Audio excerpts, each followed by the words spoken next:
ज्याप्रमाणे आता थोडंसं मला असं वाटतं या थोडंसं पूर्णवाद ग्रंथ दिन असल्या कारणाने थोडंसं सैद्धांतिक मध्ये जावं की काय तशा पद्धतीने माझा मी थोडासा इथे एक प्रयत्न करतो। मी आपल्याला पहिल्या दिवशी सांगितलं होतं की मी अभ्यास करायला येतो आणि तो मला इथं अभ्यास करायचा आहे।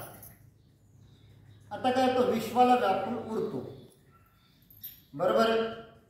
मग परमपूज्य रामचंद्र महाराजांनी जो पूर्णवाद सिद्धांत लिहिला तो का बरं लिहिला असेल बरं?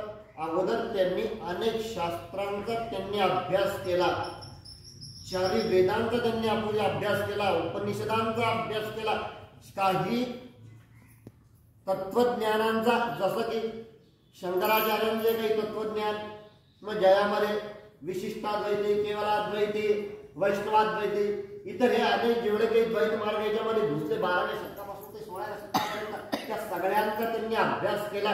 संत साहित्याचा सुद्धा महाराजांनी याच्यामध्ये अभ्यास केला आणि पूर्णवाद ग्रंथाच्या सुरुवातीलाच त्यांनी कसा निर्वाळ दिला की माझी व